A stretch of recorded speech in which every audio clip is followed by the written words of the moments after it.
The water was disappearing fast. I watched from my kitchen window as 23 boats sat stranded in what used to be deep lake water just hours before. Karen Mitchell stood knee-deep in mud, screaming into her phone while her paying customers abandoned expensive fishing equipment and demanded their money back. "This is impossible," she shrieked. "Lakes do not just disappear." But I knew something she did not. Something my grandfather had taught me decades ago when I was just a boy learning to fish from these same shores.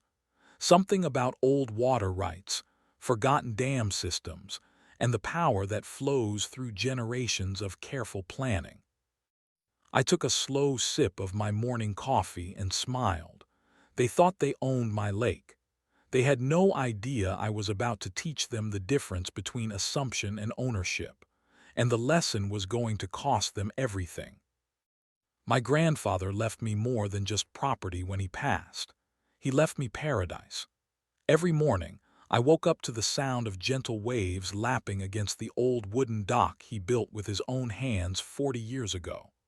The lake stretched out before my kitchen window like a mirror reflecting the Tennessee sky, surrounded by rolling hills and ancient oak trees that had watched over this land for generations. This was not just any lake. This was family legacy turned into liquid gold. My grandfather had helped engineer the dam system that fed this beautiful body of water back in the 1960s.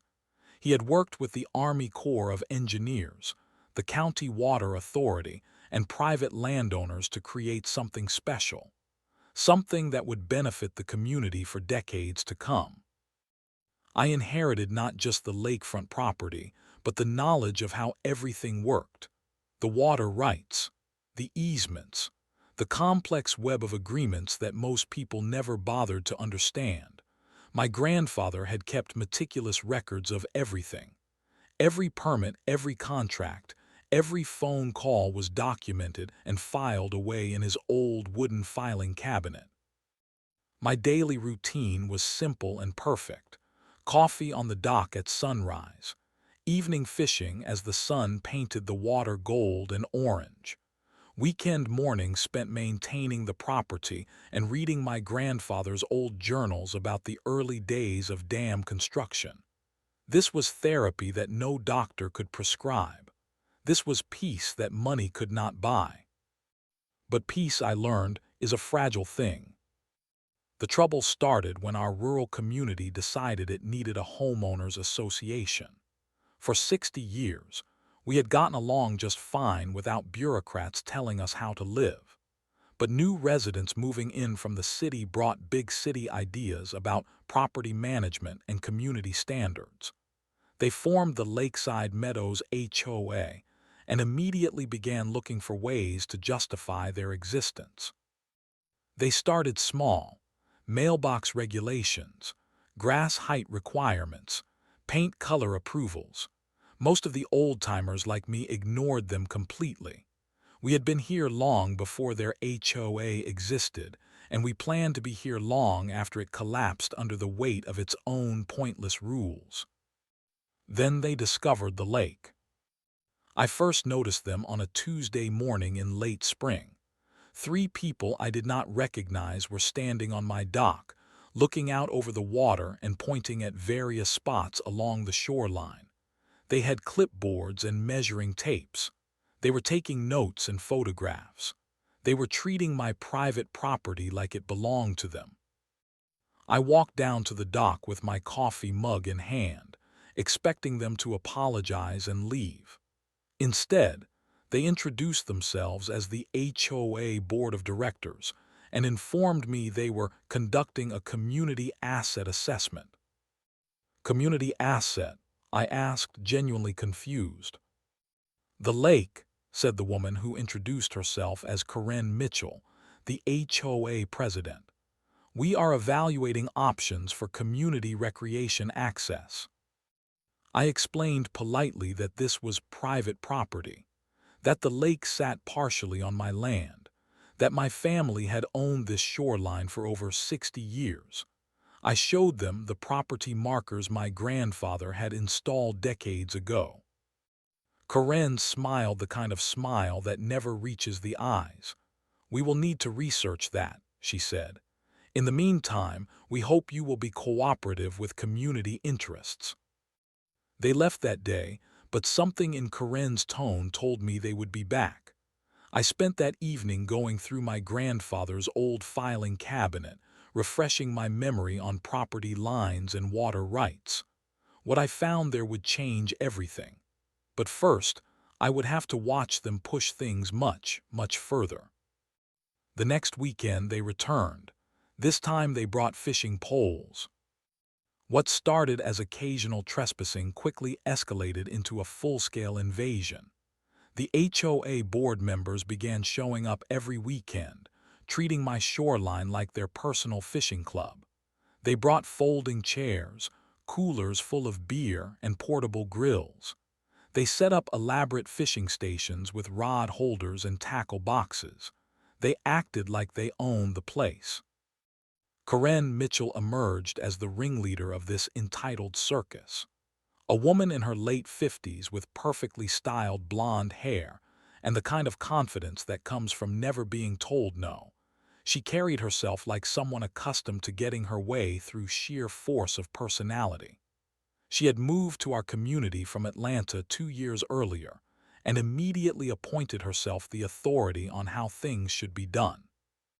Bob Stevens, the HOA treasurer, was her eager sidekick. A nervous man who constantly adjusted his glasses and avoided eye contact when confronted, Bob seemed to derive his sense of importance from his association with Karen. He nodded along with everything she said and mumbled agreements to all her pronouncements about community rights and proper property usage. Linda Hayes, the HOA secretary, documented everything with her smartphone. She took pictures of the shoreline, recorded videos of the water, and made notes in a leather-bound journal. She treated every visit like she was building a legal case, which I would later learn she was. The third weekend of their fishing expeditions, I decided to have a conversation. I walked down to the dock where they had set up their entire operation and politely asked them to leave. "This is private property," I explained, keeping my voice calm and reasonable. "I need you to pack up your equipment and fish somewhere else." Karen looked at me like I had just told her the earth was flat. "Excuse me," she said, her voice dripping with condescension. "This is community water. You do not own the lake." I pulled out my property survey and showed her the boundary lines. I explained that while the lake itself was partially on public land, the shoreline access was entirely on my property. I showed her the old survey markers my grandfather had installed. "That is an old survey," Bob interjected, pushing his glasses up his nose. "We have reason to believe the HOA has riparian rights to this access point." I had never heard the term riparian rights spoken with such confident ignorance. These people had clearly done just enough research to be dangerous, but not enough to be accurate. "You do not have any rights to this property," I said, my patience starting to wear thin. "I am asking you nicely to leave." Linda held up her phone and started recording. "We are documenting this harassment," she announced. "This is a public waterway, and you are interfering with lawful recreation." Karen stepped closer, her voice taking on a threatening tone. "We have consulted with our attorney," she lied smoothly. "If you continue to harass residents who are exercising their legal rights, we will be forced to take action." I stood there for a moment, processing the sheer audacity of their position. They were trespassing on my property, setting up camp on my shoreline, and threatening me with legal action for asking them to leave. The whole situation was so absurd it was almost funny. But the laughter died in my throat when I saw what they had done to my dock. Beer cans were scattered across the wooden planks. Someone had carved initials into the railing my grandfather had handcrafted. Fishing line was tangled around the dock posts, and bait containers were left open, attracting flies and creating a smell that would linger for days. "You need to clean this up," I said, pointing at the mess they had created. Karen glanced at the trash and shrugged. "That is not our responsibility," she said. "This is a community space. Everyone is responsible for maintaining it."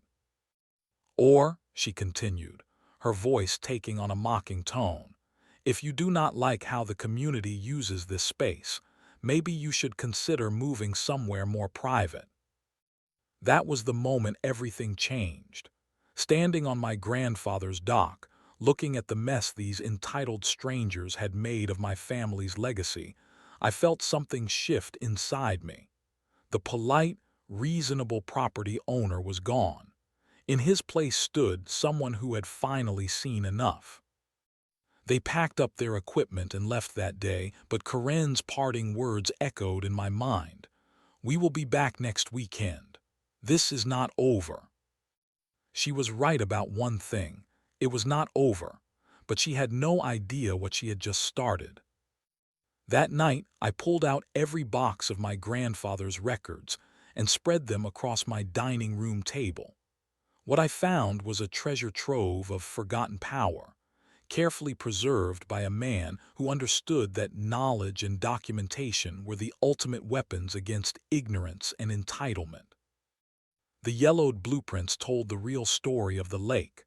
My grandfather had not just helped build the dam system. He had been one of the primary engineers. The correspondence files revealed his role in negotiating water rights agreements with the county, the state, and the federal government.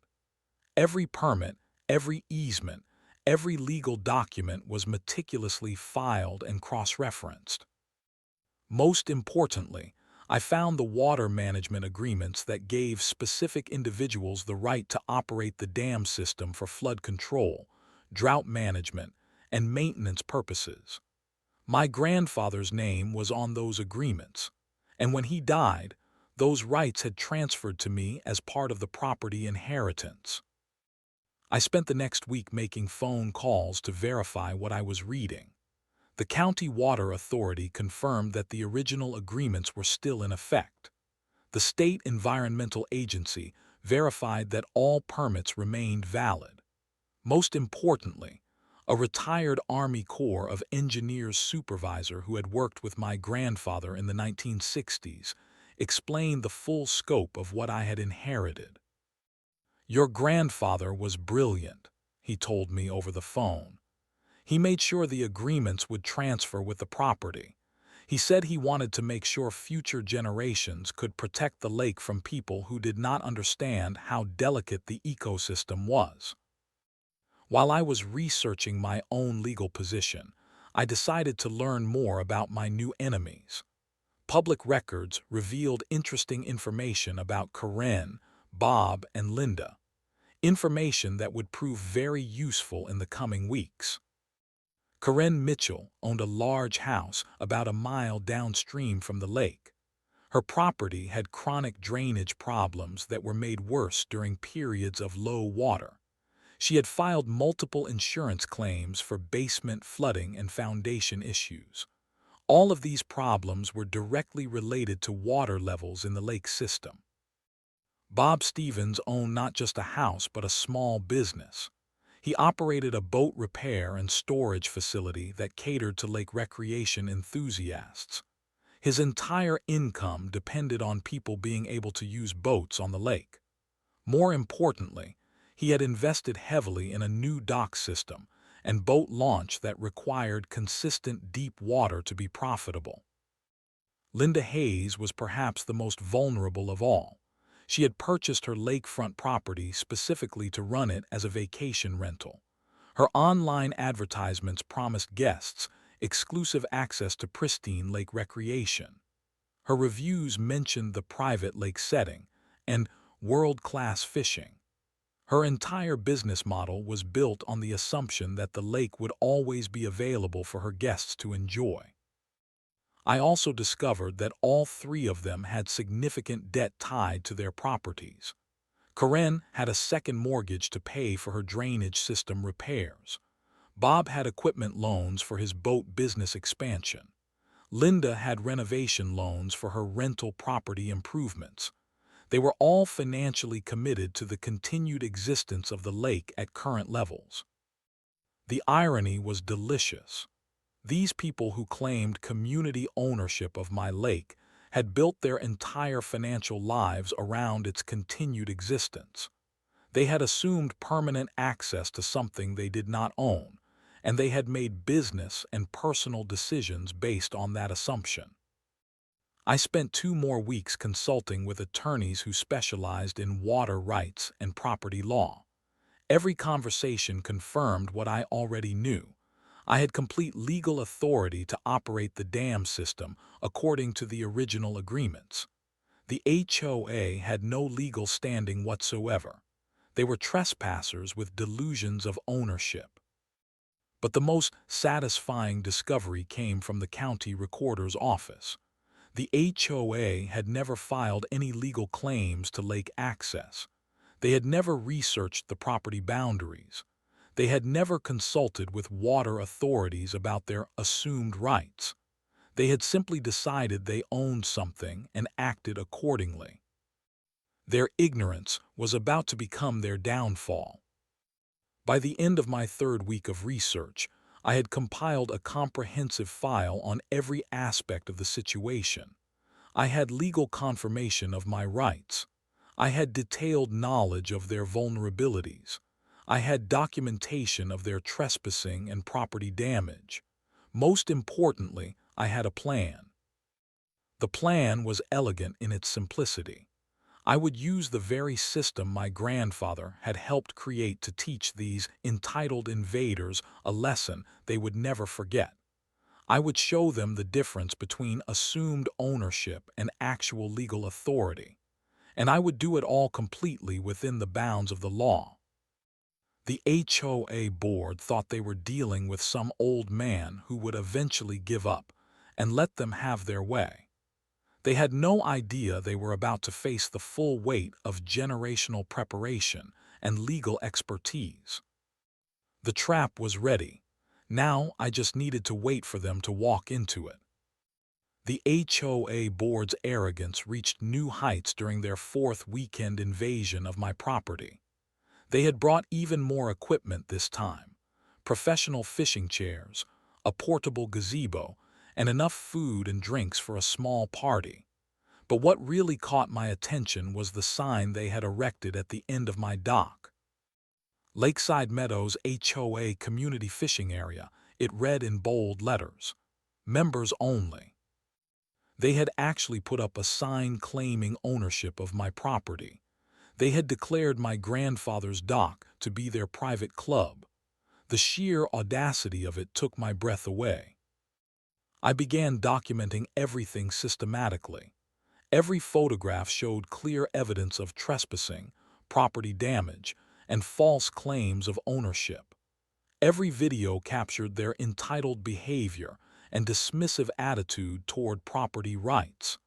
Every witness statement from my neighbors confirmed the pattern of invasion and harassment. But the most damning evidence came from their own actions.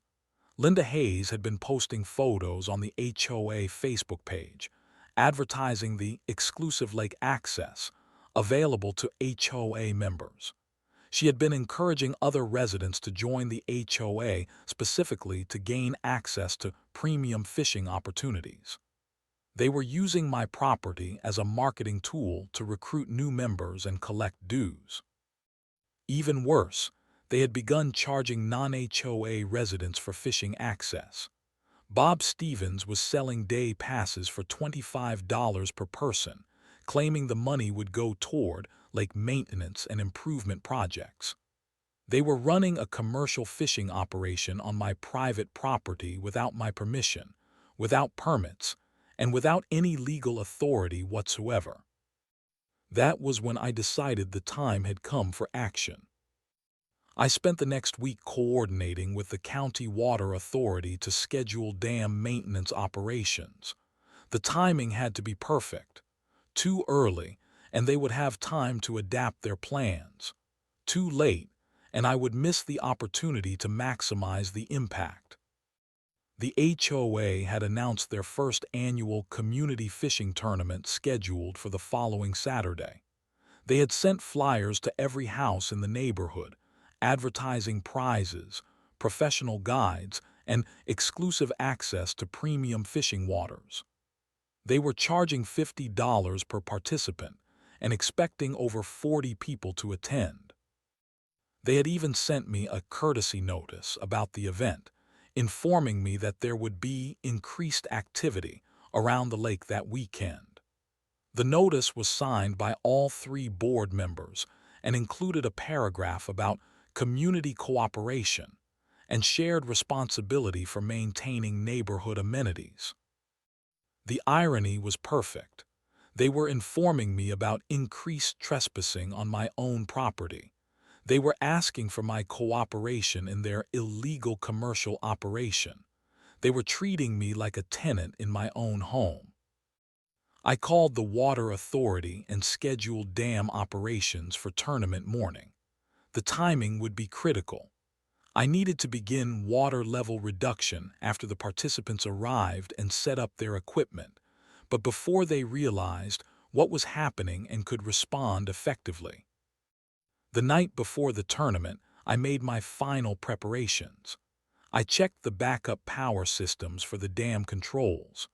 I reviewed the emergency protocols with the water authority supervisors.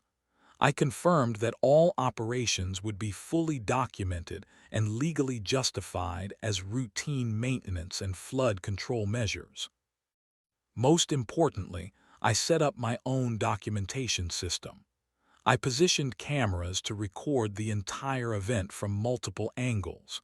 I prepared witness statements and legal notices. I gathered all my property documents and water rights agreements into a single folder, ready to present to anyone who questioned my authority. As the sun set on Friday evening, I could see lights and activity across the lake where the HOA board members were setting up for their big event. They had rented professional fishing boats and hired local guides. They had set up registration tables and prize display areas. They had even arranged for a local restaurant to cater breakfast for the participants. The scale of their operation was impressive. It was also completely illegal. I poured myself a glass of my grandfather's favorite whiskey and sat on the dock he had built with his own hands. The lake was calm and peaceful, reflecting the stars and the lights from the tournament preparation across the water. In a few hours, this tranquil scene would be transformed into chaos and confusion as dozens of entitled trespassers learned the difference between assumption and ownership. My grandfather had always told me that patience was the most powerful weapon a man could possess. Wait for your enemies to commit themselves completely, he used to say.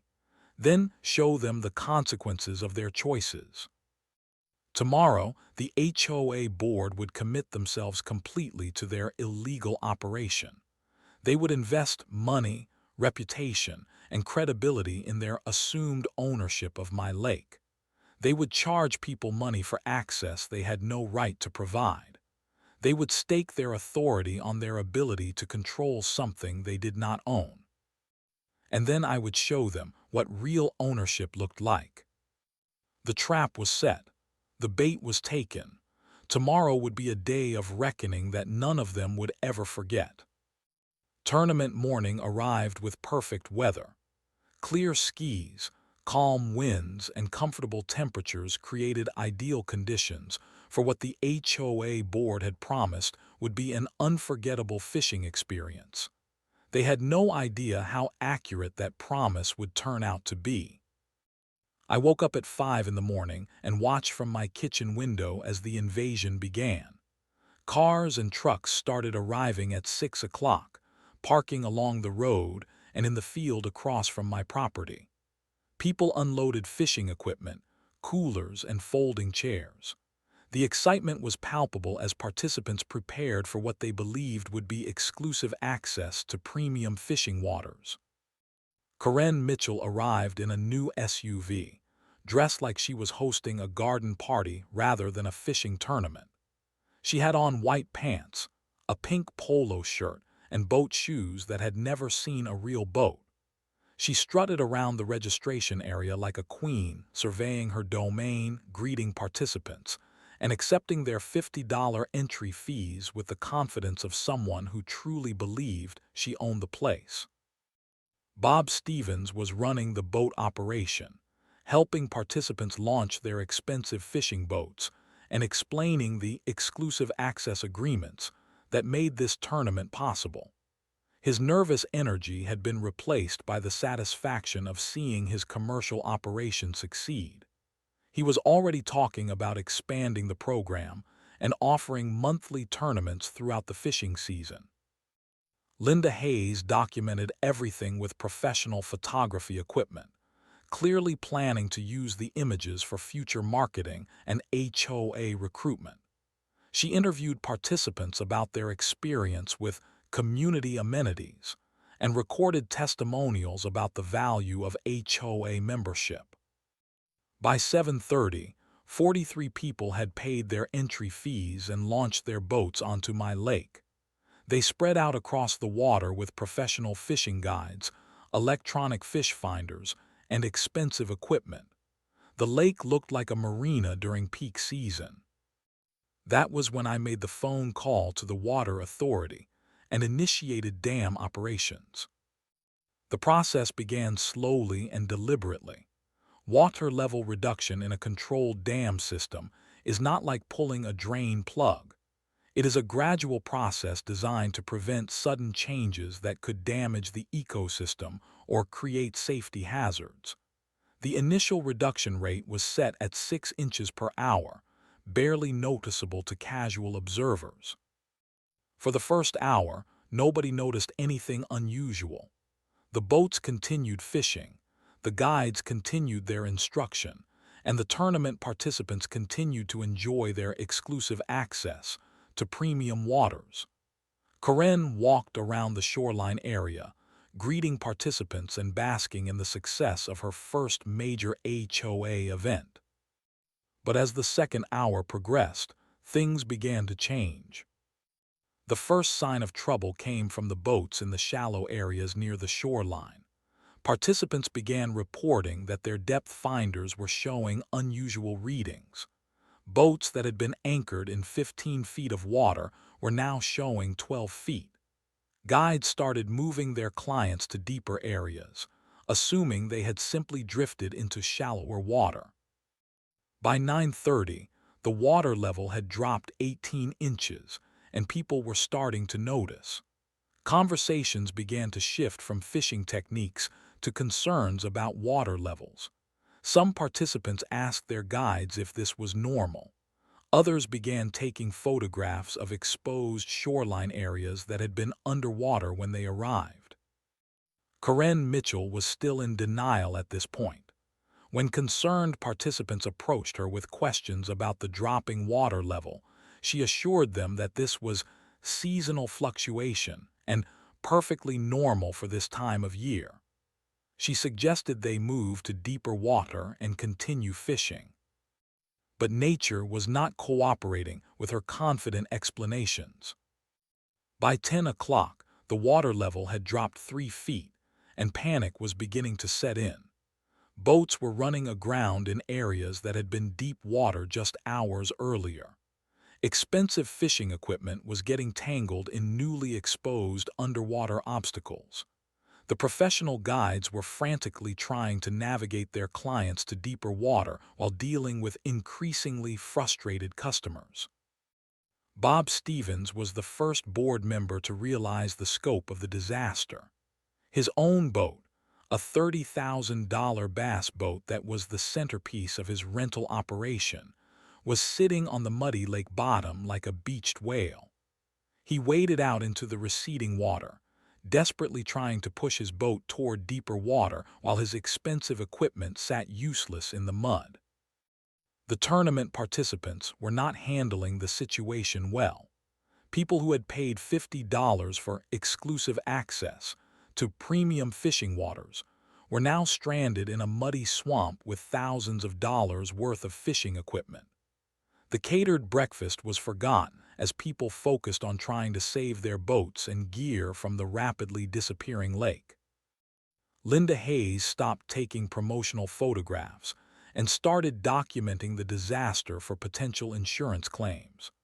Her camera captured images of stranded boats, frustrated participants, and the growing expanse of muddy lake bottom that revealed the truth about what happened when entitled people lost their assumed privileges. Karen Mitchell stood in the middle of the chaos, her white pants now mud-stained, her confident demeanor replaced by frantic damage control as 43 angry customers demanded explanations and refunds for the fishing tournament that had turned into a muddy nightmare. The lake was disappearing before their eyes, and they finally understood that someone else had been in control all along. The aftermath of the tournament disaster was immediate and devastating. Stranded participants abandoned their fishing equipment and demanded full refunds from the HOA board. Others threatened lawsuits for the damage to their boats and gear. The chaos was spectacular, and I watched it all unfold from my kitchen window while sipping my morning coffee. Karen Mitchell's phone rang constantly as she tried to manage the crisis.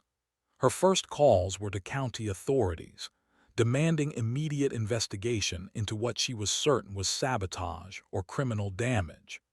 Her confident voice became increasingly desperate as each official calmly explained that dam operations were routine maintenance activities conducted by authorized personnel with proper legal authority.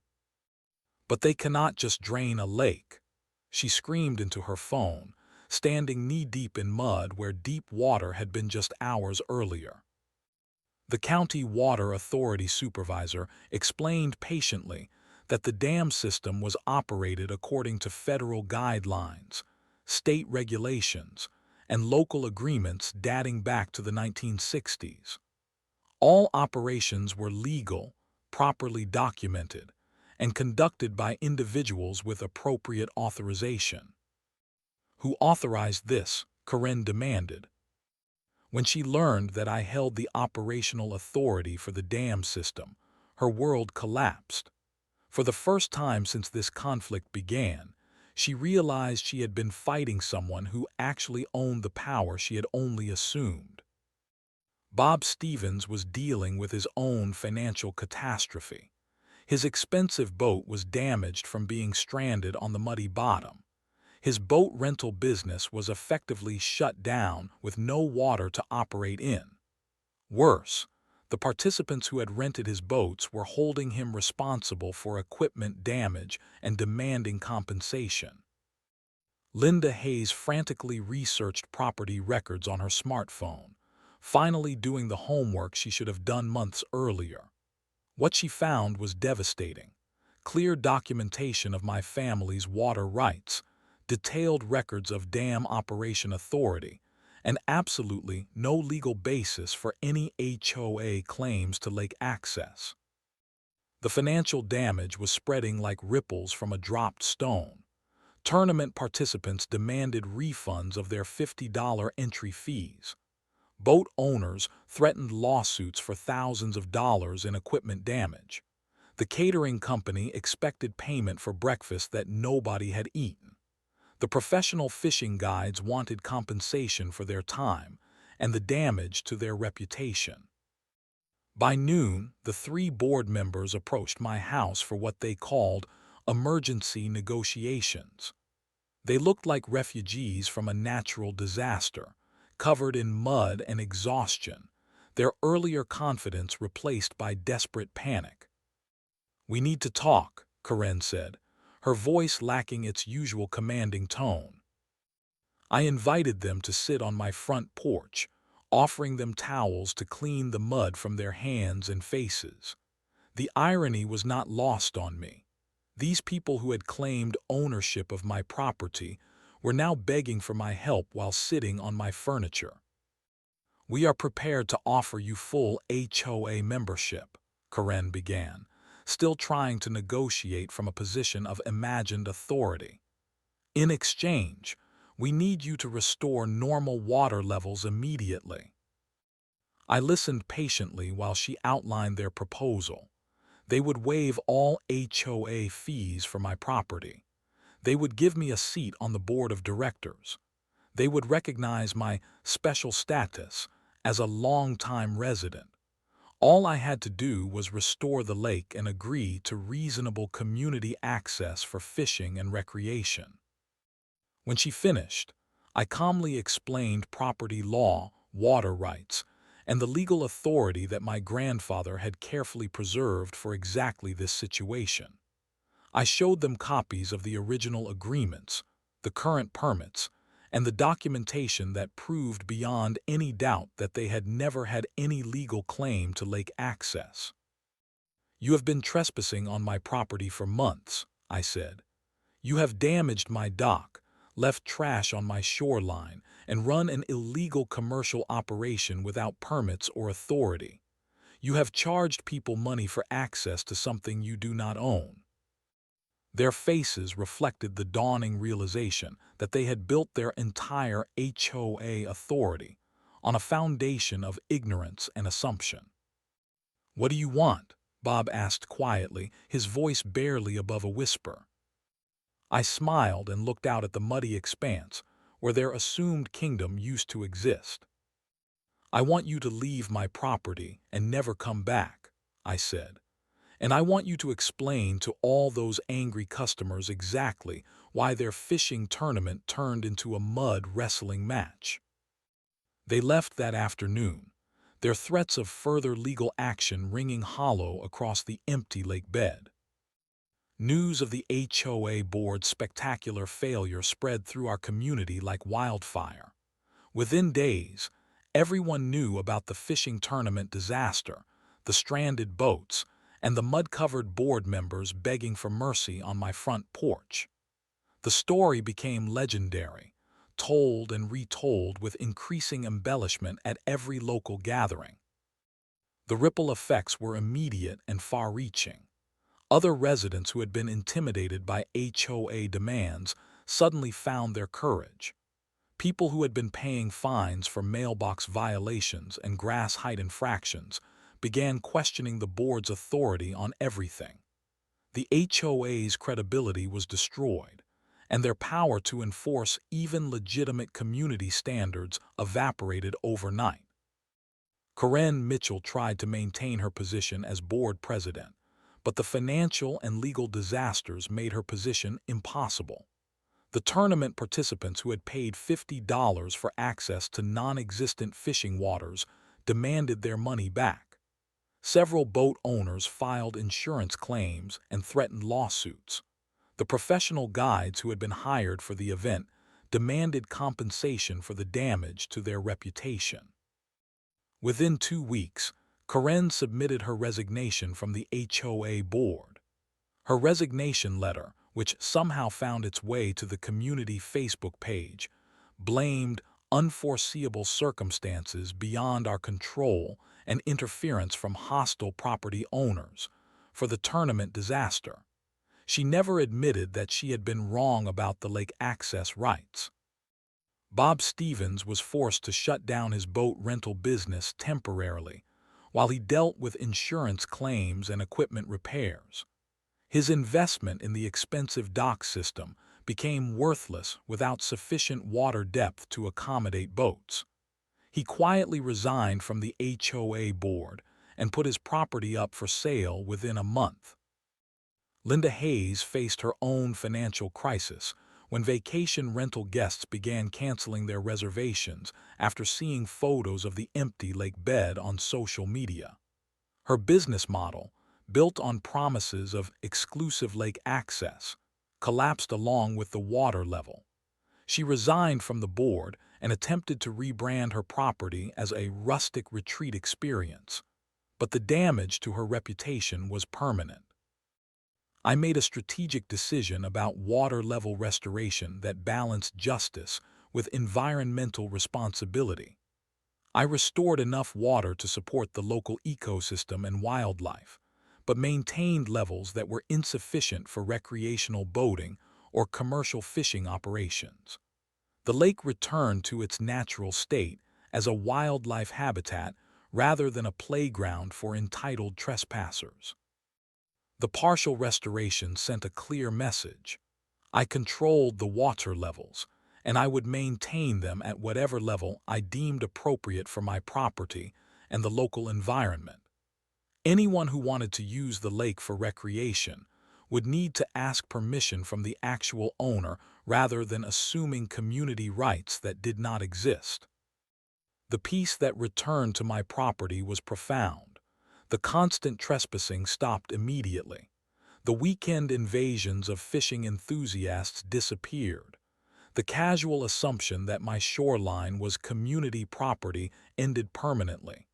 My grandfather's dock was finally free from unauthorized occupation. I returned to my quiet morning routine of coffee on the dock and evening fishing in solitude. The lake reflected the sky and clouds without the disturbance of uninvited boats and unauthorized fishing operations. The wildlife returned in greater numbers, no longer frightened away by constant human activity. Looking back on the entire experience, I realized my grandfather's wisdom had extended far beyond his careful preservation of legal documents and water rights. He had understood that true ownership meant not just having the legal right to property, but having the power to defend that right against those who would take it through assumption and entitlement. The photograph of my grandfather on my mantel seemed to smile with approval as morning mist rose from waters that knew their rightful guardian. Some battles are won not through confrontation, but through patience, preparation, and the quiet application of generational wisdom. The lake belongs to my family, just as it always had, and now everyone knows it.